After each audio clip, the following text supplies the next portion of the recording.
What's going on, guys? It's Uche and Njoku, sneaker principal, and today I want to talk to you about my journey um, of allowing myself to become a photographer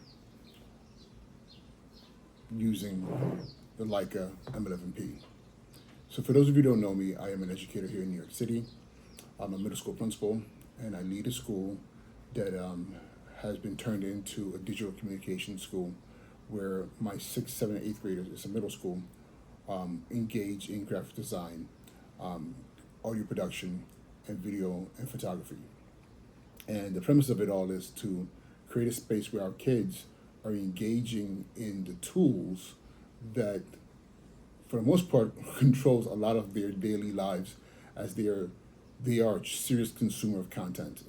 We know our kids spend so much time on their devices, their phones, and they consume so much content. And my thought process was, why don't we, rather than fearing it and trying to find ways to minimize and eliminate their engagement in social media, why don't we teach them how to create it?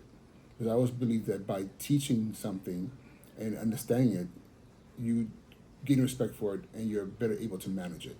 And I'll give an example.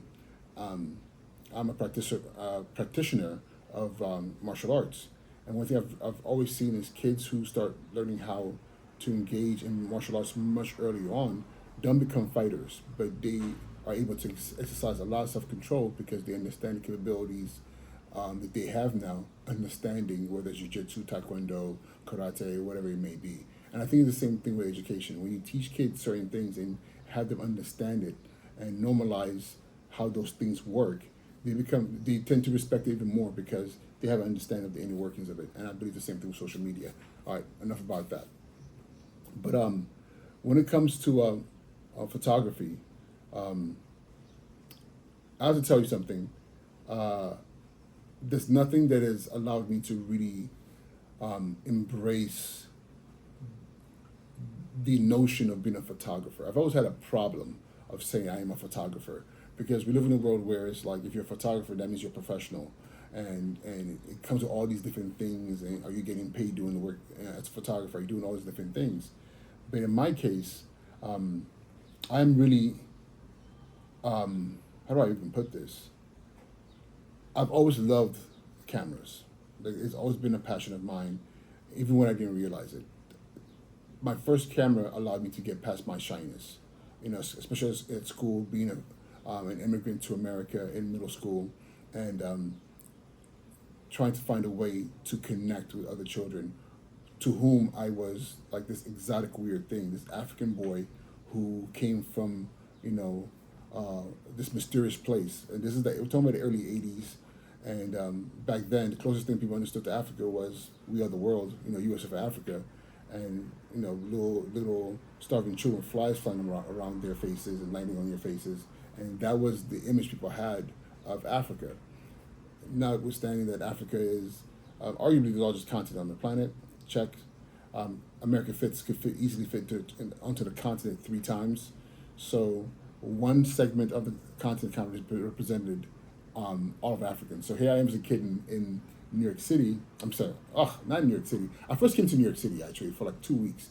Then my mom was like, it was way too cold, so we went to Los Angeles. So here I am as a kid in Los Angeles, and I was having a hard time just connecting with other children. And I remember I asked my mom for a camera, and it was I think the 110 cameras. It's little skinny, boxy ones that like this big, and you kind of like would roll the film in there and you would take pictures. And I think it had like 16. I think it was like 16 exposures in there, something like that. It's such a long time ago. But I had those, and as soon as I had that, and all of a sudden kids were like, take my picture, take my picture. And that became a way for me to engage with kids because I would then, at a great expense of my mother, get those rolls of films developed and give the pictures to those kids, and they loved it. And it also it allowed me to engage them. So now fast forward into adulthood, college and everything else, cameras have always been around me in some capacity. I don't think there's been a span of time since middle school where there hasn't been a camera in my residence, nearby. Even if I can go months without taking a picture, there's always a camera nearby. Especially now with the iPhones and the digital and the Androids and the great quality you can get out of your cameras. I mean, it's all there. Even right now, I'm recording this video on my iPhone 15 Pro Max, which again, this is incredible to me because usually I have Canons and all these other things set up, but this is just natural light in my office and my iPhone recording this. So this is my fascination, just capturing images. But now to photography, everything changed for me once I got this. And this is the Leica M11-P. And when I first saw it, I ignored it. I was like, this is some weird stuff right here.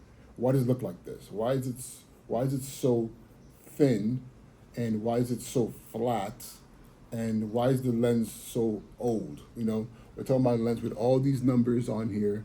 Why? You know, all these numbers and all these I'm trying to angle myself properly. Okay, yeah, all these random numbers, which honestly, for all the years I've been using cameras, I never understood what the numbers meant until I got Leica, because the fact of the matter is, I jumped deep into DSLRs, and there's no need for this. It's all automatic. The camera does it for you, and after a while, you start to understand what the numbers mean.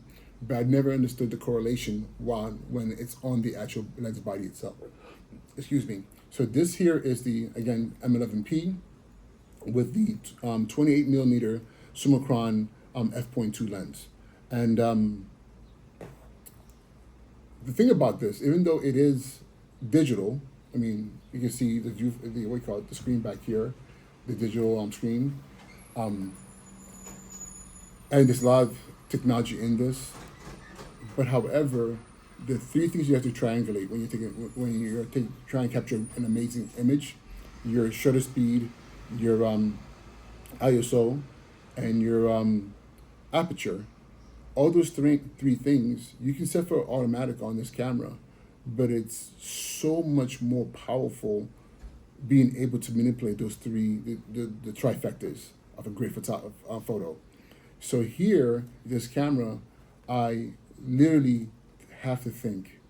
I get so consumed in the process. I'm so immersed in taking a great picture or trying to capture something to as close as possible to what I'm seeing, that I find myself, sometimes I use the rangefinder. And for those of you guys not familiar, this camera doesn't have automatic autofocus.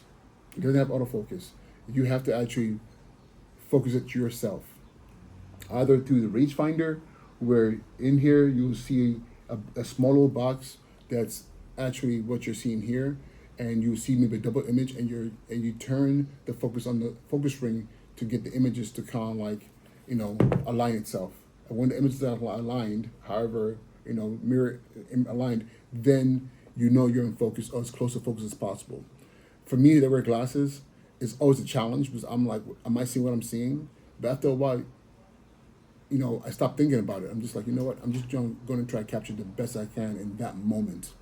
And sometimes I take multiple pictures, but it's incredible because your brain is in it. You're fully in it. It's not like I'm just going to do a half press and the camera says ding ding ding, you're in focus, and take a picture. No, here my brain and my eyes and my heart have to be, and I know it's weird to say heart, but my heart had to be in the moment of saying, yes, that's it, And the other thing too is, yes, even though you can have the few seconds we can see the picture in the back, I tend to just leave the back, the image review turned off, so that I can just take pictures, and I'll go back later on and look at them. And this is a struggle sometimes. Sometimes, force a habit, take a picture and look down, take a picture and look down. Now I just take pictures, and I'm like, oh wow, here's another one. It's such a powerful thing, because you get so immersed that you don't want anything interrupting the process. It becomes a very personal process, and it's incredible. The minimizing distractions, focusing again on the basics of light composition, and just capturing the moment. So it's such a emotional space to be in when your camera it almost has a life of its own, that's saying to you, please direct me, versus my Canons and my Fuji where I'm like, please help me. So with those cameras, it's like, please help me. Here, this is the camera's asking me, tell me what you want. You know, you know, um, and not only tell me what you want, but show me what you want and tell me how you want it to be. I can't do it for you. You have to tell me. So this is the thing that's so powerful about this. Sorry about that. Hopefully you can still hear me. I have street cleaners going by outside my window. And then the other thing now is the art of simplicity. It's very, very simple. Like, I love the fact I just picked up this camera. I mean, I turn it on, and I probably this battery has not been charged in maybe a week. I was a week and a half, 2 weeks. So let me tell you right now how much battery life I have on here right now. Let's see.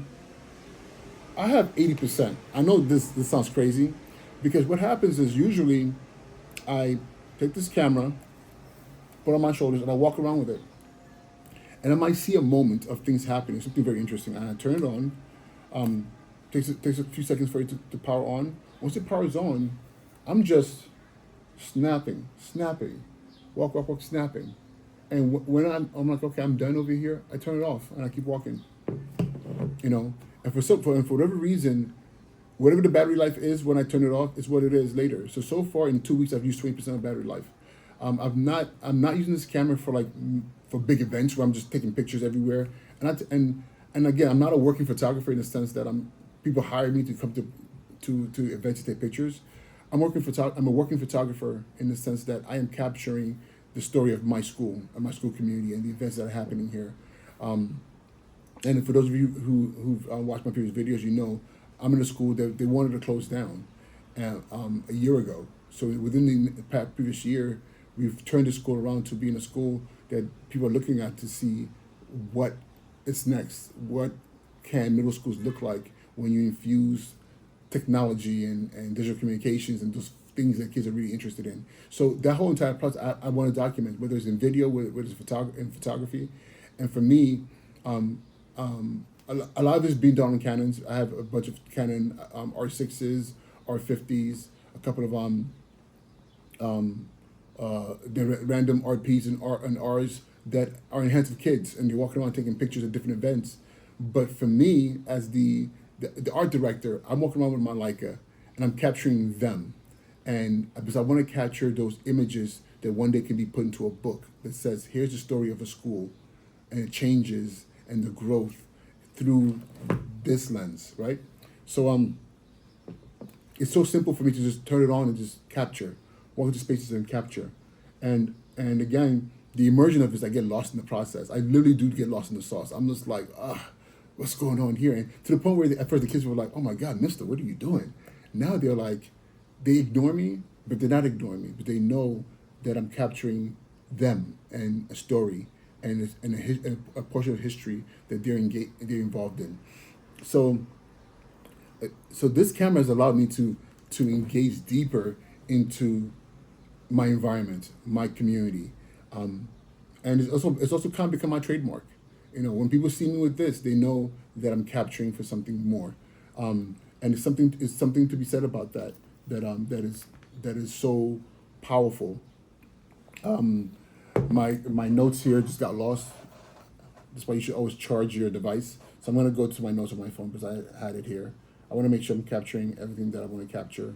Here we go. Where are you? Where are my notes? Here we go. Okay. So yeah, the art of simplicity is the thing that I love about this camera. It's no fuss. I'm not switching out lenses. That's a big one. Like when I'm with my my R6 Mark II or my R5, I just can't stay with one lens. I'm like, oh my God, this is a 50 right here. No, this is an 85 right here. And oh my God, let me grab the 70 to 200. And I do that. I would have a bag with me, and I'm popping out lenses because I'm trying to capture a feel and a look each time. But here, I have one feel, one look. And it's all about composition. It's not crazy bokeh is not these crease compressions. Is literally the 28. Either I'm going to be close to you, or I'm going to be far away from you. Whether I'm going to capture, a particular subject, or I'm going to capture a scene. That's the thing that's so powerful. The overthinking is out of the box. It's really about the composition and the creation in that moment. The other thing now is storytelling. Man, and I've already touched on this, but I'm going to emphasize this again. My ability to tell a story has been completely turned upside down. Like, I'm able to see things in a moment because I have now two ways of looking at the world. I have my eyes, then I also have these eyes. And these eyes are very different from what I see when I'm looking out of, when I used to look out of a Canon, or when I used to look out of my Fuji and these other cameras. Now, my eyes are trained to see the world the way I see it right now and the way I see it through here. So I find myself trying to mimic this in my Canon, in my Fujifilm. It's very difficult because there's a tendency to lean towards the automatic nature of those other cameras. Fuji not as much, but Fuji, I've allowed myself to play with the dials and try to strip a lot of things out to mimic what I do with the Leica. So when I grab that camera, I'm so much more willing to autofocus and play with what I'm seeing in that space. But with my Canons, it's harder because all the bells and whistles. So it's like a drug addict. I'm just like, I know what I can do here, but the good thing about telling stories through here, you develop a style, a way of speaking visually that you want to make consistent through all your other approaches. So storytelling with this is so much more powerful because you become part of the story itself. People, when they see me with this, they almost take me more seriously because they feel like there's something happening here that they want to be part of, versus the regular cameras where it's just kind of like, okay, it's a photographer, you're just taking pictures, or they're like, I don't want to be in the picture. But for some reason with this, people want to be in the picture, but they want to see what it looks like. They're curious. What is their part in the story? So this is a great tool for telling stories, or even developing your ability to tell a story.